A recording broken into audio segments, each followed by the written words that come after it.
Can you read this? Frustrating, isn't it? Yes, I'm putting you in the shoes of a non-reader, because those of us who read really can't feel it, but you can feel it now. Frustrating. But there's a joy in reading something you couldn't read it before, but you have to have the code. And the code is, think of the letter in the alphabet that follows the one here. What follows in R? S. L. M. H. I. K. L. D. E. Read it. Smile. Louder. Smile. Louder. Smile. Right. And you can all smile because you are happy. You are helping someone learn to read and write, or if you're the learner, you're the VIP person in our organization, because you're the person that is to be congratulated on learning to read. To me, that's most important, that we remember why we're in business. We're helping people, but as a tutor, you are being helped as well, remember, because you're learning. I say age is just a number, but it's what you do with your number, and it's lifelong learning. Okay.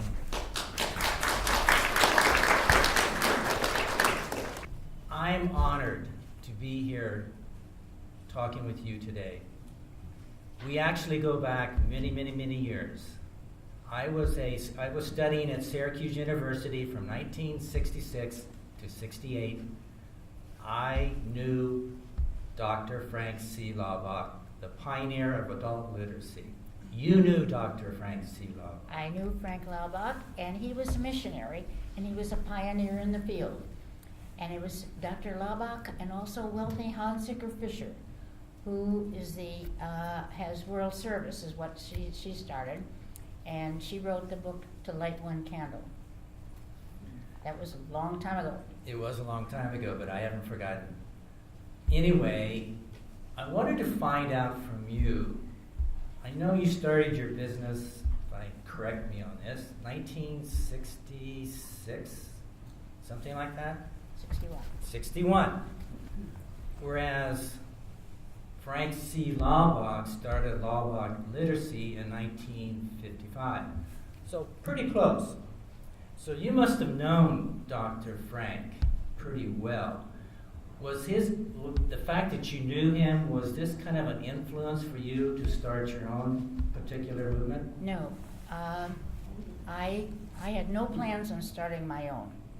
I was going to go along with whatever was there until I found, I'm a research person, that there are always new ways to find out. You have to keep an open mind. And I went to Syracuse University to the Dr. Frank Green, who's head of the reading clinic there, and said, why am I losing students and not going fast enough? As a business person, which I am, you're supposed to be going up. I was going down. He said, your curriculum is 30 years behind the time. We've learned a lot. Well, this is what I keep saying now. I've been doing it for 60 years. If we were doing what I did 50 years ago, I'd be disappointed. It's lifelong learning, and you have to keep learning up to date. And so this is what I tried to do, and it seemed to catch on. Well, as I mentioned, I was attending Syracuse University on a Laubach Literacy Scholarship. I was in the Peace Corps in India a couple of years. That's where I met my wife. So I've got a pretty good background as far as the Laubachs, and not only Dr. Frank, but also Dr. Bob, who was actually my professor at Syracuse University. So we have a little connection on that. Anyway, I wanted to ask you the difference between your method of teaching adults to read versus the Laubach method, or are they similar? There are many similarities. Dr. Laubach was a missionary, and that was a basic meaning for him, which was important. And he based it on phonics, which is very important. But as I worked along, he worked in many other countries. English is not phonetically regular, so it isn't, phonics can't be the only thing. But I think the most important thing I learned was to be learner-centered. Instead of to be teacher-centered, which in classes, the teacher does everything, or curriculum-centered, that it is learner-centered. Because a learner You have to find out what they want to know. When I went to Dr. Green at Syracuse University, they told me about language experience, which they were now doing for children. But I was the first one to adapt it for adults, because who has better stories than adults? But what you do, I don't know if you know how it was started. I like to give credit for where everything was started. It was a woman, Sylvia Ashton Warner, who was from England, who was sent to New Zealand. She knows the story.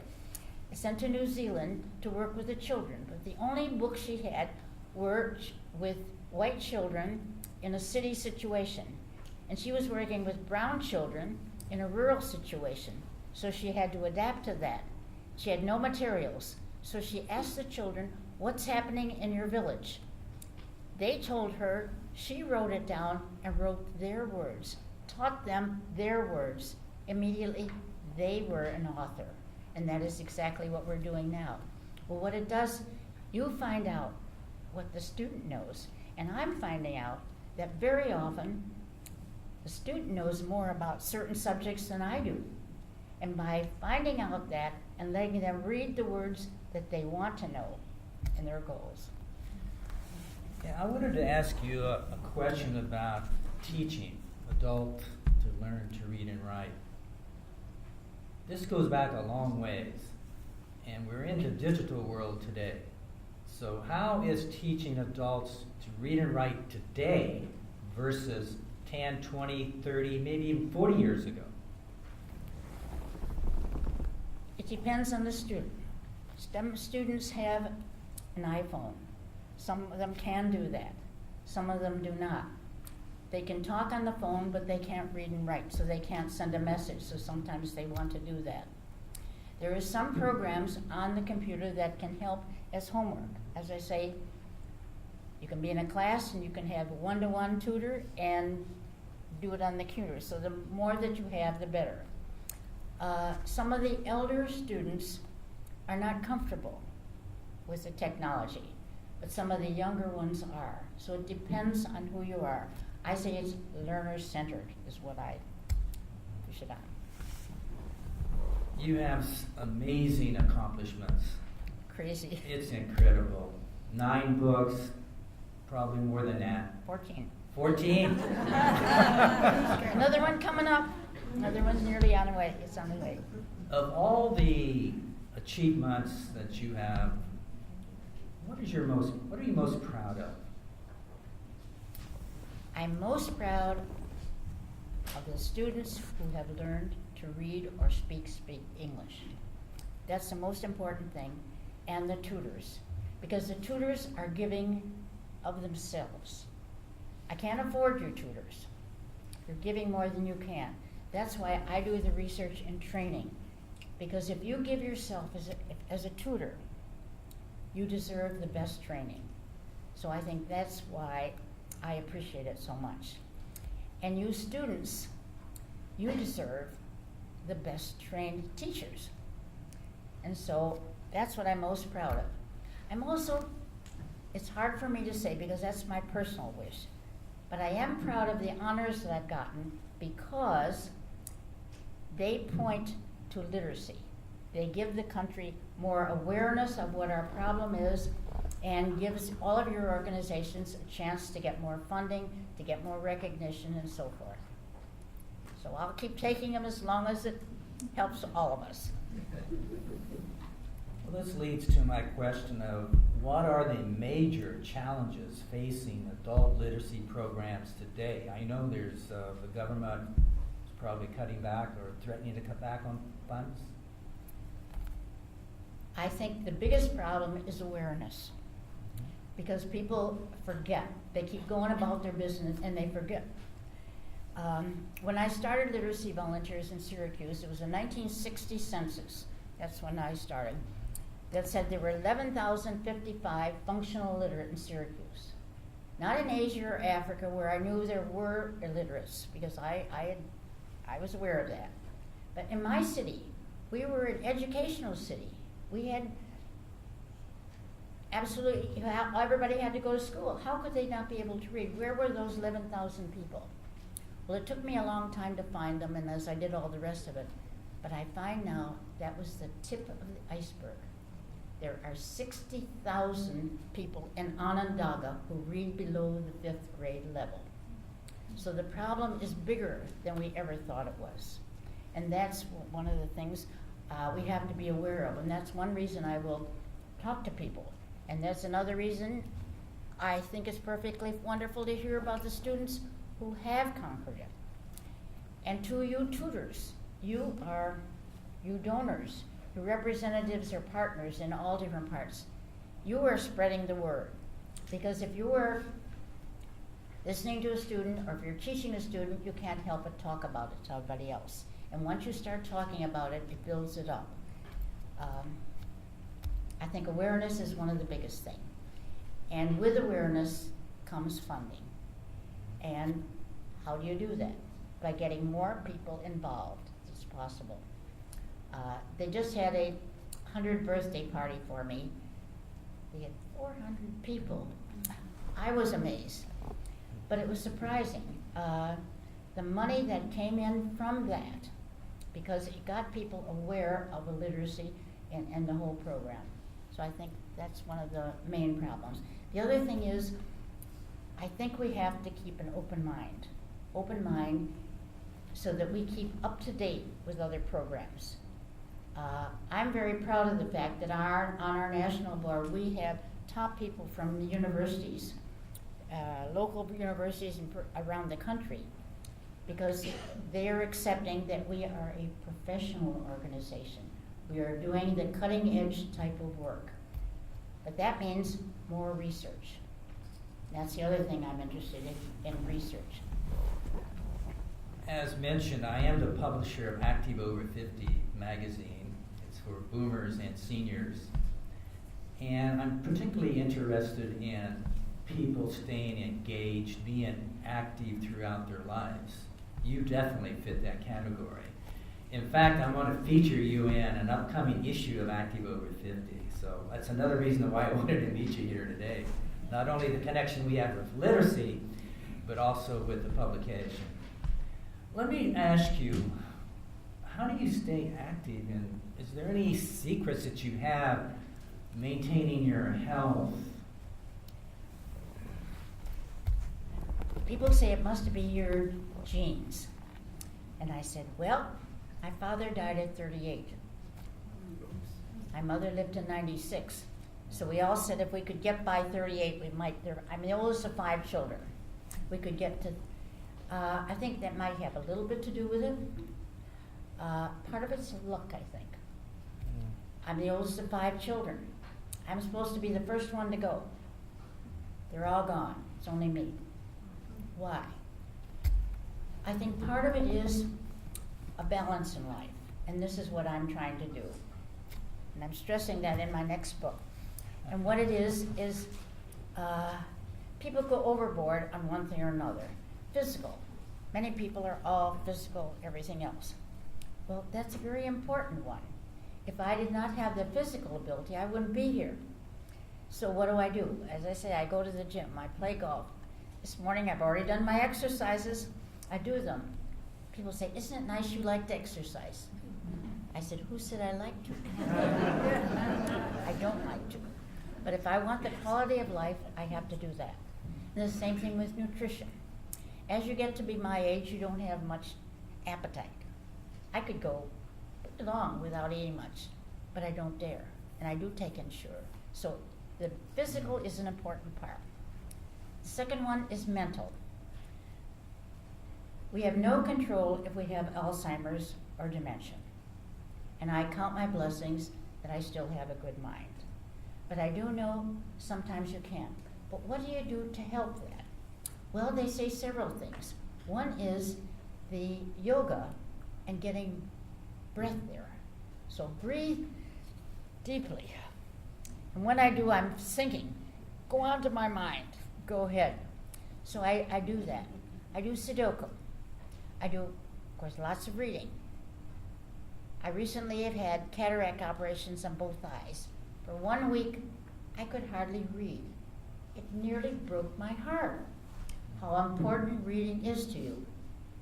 and of course, writing, which is very important. And as you're teaching, you're also using your brain because you're planning your lessons, you're learning from your students. The third one is emotional. I was married 73 years. My husband died 3 years ago. He was 99.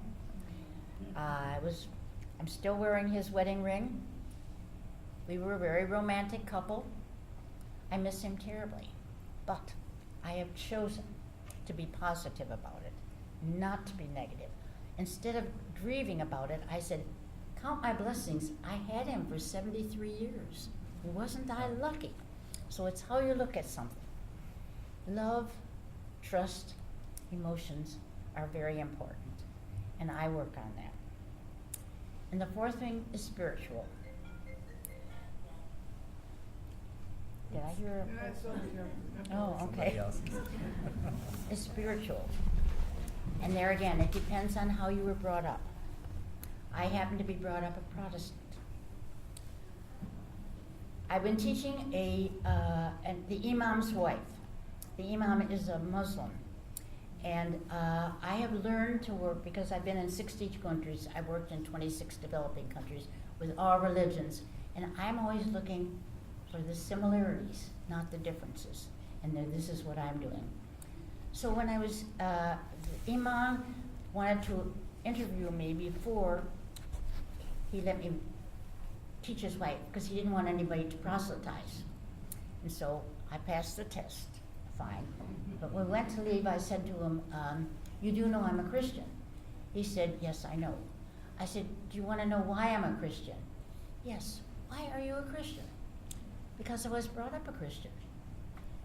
If I were brought up a Muslim, I think I'd be a good Muslim, he shakes his head. If I was brought up a Jew, I think I'd be a good Jew. And then I said to him, and if you were brought up a Christian, you might be a good Christian. Well, you could see the shock on his face. But he got the message. Respect other people's religion. Look for the similarities, because most of it is how we were brought up. So that's what I'm trying to do. Well, very inspiring. I know you have a lot of things to do. You know, your goals in life. You mentioned that you're going to be writing a book. Let me ask you about that. But even before that, I understand you're going to be speaking at a commencements at a college. Tell us how that all came about. That's pretty remarkable. Well, first of all, you know, I didn't get my undergraduate degree until I was 42, because the war was on. We had everything going. I only had 15 hours to go, but I couldn't do it. So after my children were in school, I decided to go back and get my 15 degrees honor credits at Syracuse University, because I'm from Chicago originally. You have to get the 30. So I got my degree at that time. But then my children both have gone on. My son has his PhD from MIT, and I'm very proud of him. The first honorary PhD that I got was from Syracuse University, and my son said to me, Mom, I'm very proud of you getting an honorary PhD, but I earned mine. I said, Terry, I know. How long did it take you to get yours? He said, it took me 5 years. And I said, how many books have you written? He said, I haven't written any books, but I've written a lot of journals and things. I said, it took me 20 years, and I've already written 6 books. He said, I get it. There are many ways to earn different degrees, different things in different ways, and we all earn them in different ways. I now have 9 honorary doctorates. I got a call from Dr. Lemoore at Lemoyne College, which is a Catholic college, and I'm Protestant. But they all know that I am very broad-minded. And she said, I want to introduce you to the head of our trustees. This is on the phone. And so I met him on the phone. I said, very nice meeting you. Why are you calling me? And she said, we'd like you to be our commencement speaker for our graduation. I said, you do know I'm 101. She said, yes, but we do want to. And she said, we've also learned, we've already given you a honorary PhD. We've looked up our records, and we can give you a second one, so we're going to give you a second one. But see, that brings attention to literacy, and that is why I do it. It brings attention to us, and I can tell my stories. And there again, within the universities, they are glad to have, we have someone from Lemoyne College on our national board now too. They are willing to be a part of us, and even within government. The head senator in our area had invited me to a big event down there. Well, when his wife met me, she said, Mrs. Colvin, you know what I sort of would like to do? I thought, well, what would I like to do? I'd like to take your training. There again, and the wife takes the training, what happens to the husband? He learns more. You're getting a better grant at literacy. So you never know. Well, that's pretty remarkable. I wish I was going to be there. May 18th, right? 20th. The 20th. And where's the college located? In Syracuse. In Syracuse. It's Okay. in Fayetteville. Okay, I have one last question here, then we can open it up to the audience. Tell me about this book you're writing at 101. What's it about? Well, as I say, I've written many books. This book, Off the Beaten Path, which the local group has, I don't know if you had it in at Vision Literary. If you don't, I'll give you this. Because we've had so many opportunities, I've got to share. And what it is stories of people. People are important to me. In this book, there are 9 countries and 93 stories of people who have touched my life. From lepers to prisoners to a Swami who is a Hindu who believes in that I'm his daughter from 500 years ago and invited me to an international. So there's stories, all stories in here. Well, because it went well, they wanted me to write a second book because I've been in 26 still developing a lot of stories. So what they did, I wrote the stories, we sent it out, and then they had a new director, and the director came back and said, at Syracuse University, we're changing our formula. We no longer are publishing your kind of books, only articles for research. So I thought, well, that's it. Well, the head of our historical society said, oh, no, we've got to keep going. But he said, what we want is your memoir. I said, no. Why did you get interested in race? Because I do a lot in that. Why did you get interested in other religions? Why did you get interested in going around the world to 62 countries? You're just a little old lady from the south side of Chicago. I said, I don't know. Why did you get interested in literacy? I had a little bit, but I don't know. He said, there are reasons in your background that have prepared you for this. I said, no, it's true. It's true. The stuff that happened in my childhood. True. Even my father's death. I was 12 years old. I learned at 12 years old, because I was the oldest of the children, to do things. I've made a lot of mistakes, but I've learned from them. So this is what I'm doing. Well, congratulations. The only thing that I can say to you, keep moving. All right, we'll take some questions.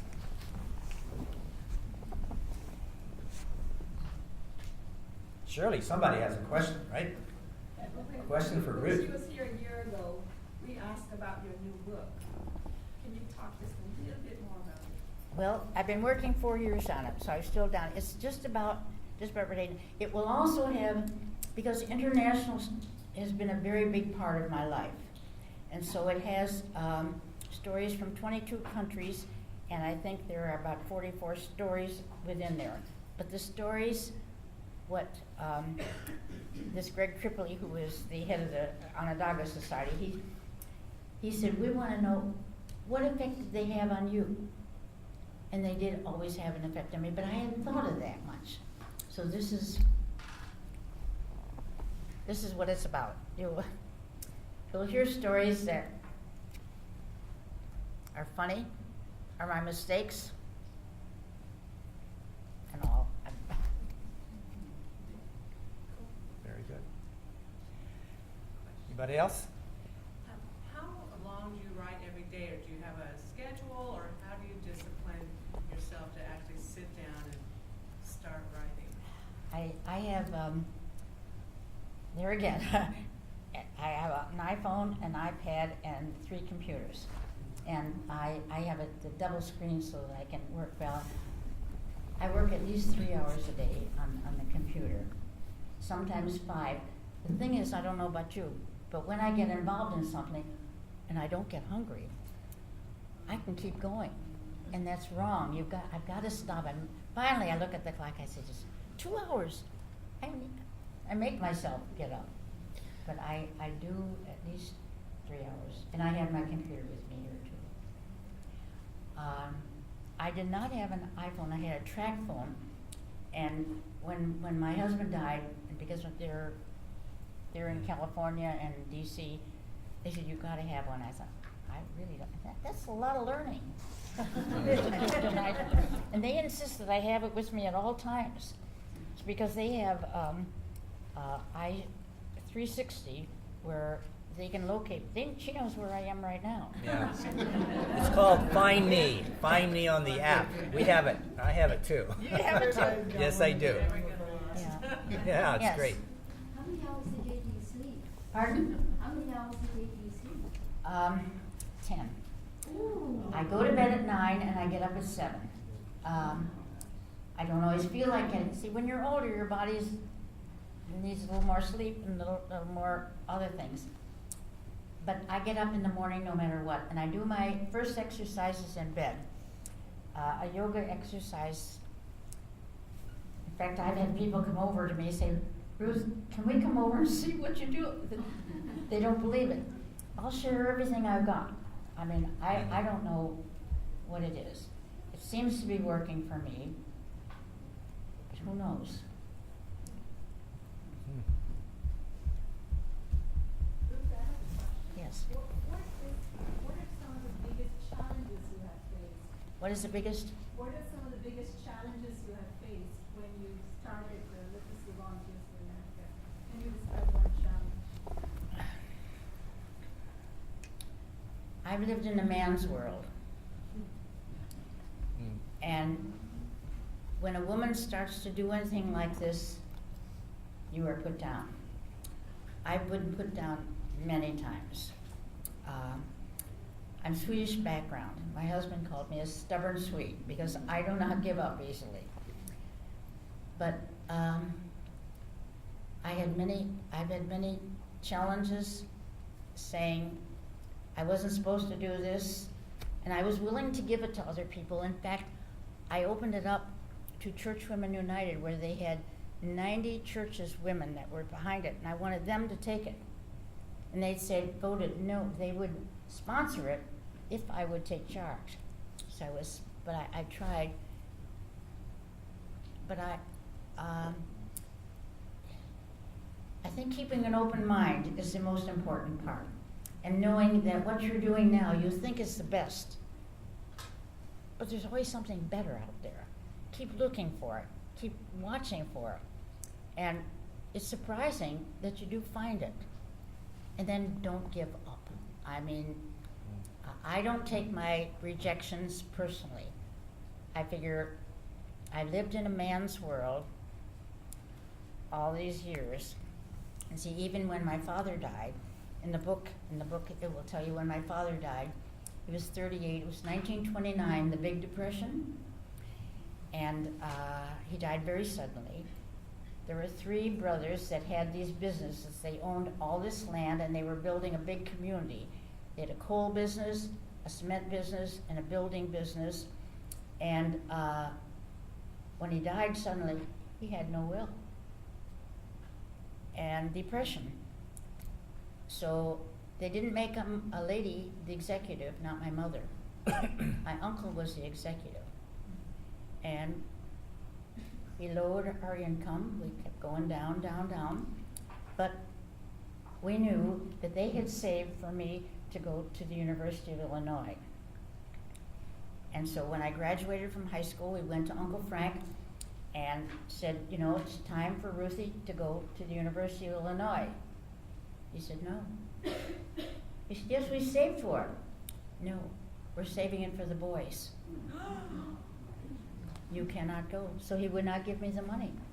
So what did I do? I had to go to a junior college. Now, so remember, this is long before any of your days. A junior college is the grandfather of the community colleges.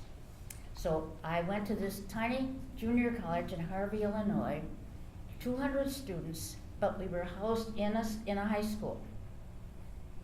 That's where I met my husband. My life would have been different. God works in mysterious ways.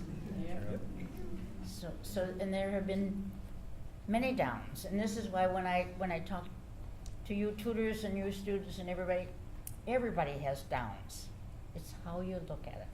And as I say, I know they call me a Pollyanna, but I'm proud to be a Pollyanna, to be a positive person, and I think that's what's life. And when you do it, it's the little things that count. Yes. Hello, Ruth. I would like to start with saying on everyone's behalf that we are certainly very proud of you. But I have one question that I'm intrigued with. What is your motivation? What has kept you moving on for such a long time? I'm sure a lot of people from here, including me, we fight with ourselves every day, keeping us motivated for the tasks we are doing, for the responsibilities we have. But what is your secret? How have you come so far and you're still going on with such enthusiasm that is so inspirational? I wish I had a secret. I don't. I think the most important thing though is count your blessings. No matter when things are down, and I look back when my father died, 1929, deep depression. My youngest sister had polio. Everything was going wrong. My mother was my positive one. And I've learned that that's the important thing. No matter when things are down, there are people that have it worse. Be thankful for what you have. When my husband died, and most of my friends have lost a spouse, of course nobody my age is living. So I remember my mother. When she was in her 80s, she was in California, and many of her present friends at that time, their husbands had died, and they were having an awful time. And all of a sudden it dawned on me, Mother, you lost your husband years ago. And what did you do? And she said, Ruthie, I had 13 happy years. I know people that have had 50 unhappy years. I'll take my 13. And that inspired me. And then here for me to have 73 years, I count my blessings. And so I think what we've got to do is how you look at it. We're lucky to live in America. I'm from Sweden. We're all from someplace else, our heritages, unless you're an American Indian. Otherwise, we all are. So you count your blessings that we are here. Look at the positive. Be a Pollyanna with me, come on. Yes. Mrs. Colvin, I don't have a question, but I have a compliment. You're an inspiration to living life to the fullest. Oh. Oh, yeah. You're an inspiration to living life to the fullest. Thank you for sharing your wisdom. Well, thank you all for being a part of me. And see, this wouldn't be unless it was for you. And remember, they're in all the cities around the country. I'm just constantly amazed. How many of you are tutors? How many are students? See, that's where we are. In fact, when we after about 10 years of literacy volunteers, they had the board of directors, and then all the way down, and the bottom was the tutor and the student. I said, that's wrong. In my first book that I wrote, I tipped it upside down. The most important person is the student, supported by the tutor, who's second most important. So I'm second most important because I'm a tutor. Supported by the local foundation, supported by the national foundation. So I'm just proud of everybody. And I think I think the important thing is your attitude. They had me do a short video this morning on encouraging students and tutors, and what I was thinking of, you think of a seed, and a seed doesn't know what it's going to be. Is it going to be a flower? Is it going to be a plant? Is it going to be a tree? It doesn't know. But that seed can stand only there. It has to go in good soil. It has to be watered. The same thing. Well, I think we are all like seeds. Each of you has a potential. It's hidden. You don't know what it is. And if you can find what your passion is and keep adding onto it, but you need also good soil. Who is your good soil? Your good soil is your tutor, your education. If you don't have it, go ahead and get it now. There again, good health. That's why we have to. You have to exercise, you have to be in good shape. So those are all, I think, the things that we're working on. Even when you have down days, no, I'm going to keep watering my seed. Thank you. And I just like to end with a quote from Mark Twain, excuse me. Travel the world and you'll eliminate racism. Read books and you'll eliminate racism. Thank you, Ms. Colvin.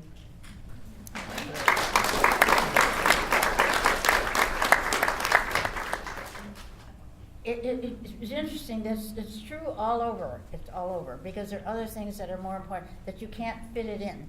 All right, I'll tell you one story in Swaziland that I will be in my next book. They were women working in the field, and they really said they wanted to learn to read, but it was under a group that had sent me there, and they said, but they have no time. They have no time and they have no energy and all. And so they said, okay. I said, first thing I want to do is tell them what they wanted to learn to read. First, they said, well, they wanted to learn to write the greeting that they gave to each other, because it was very important, the greeting that they gave to each other.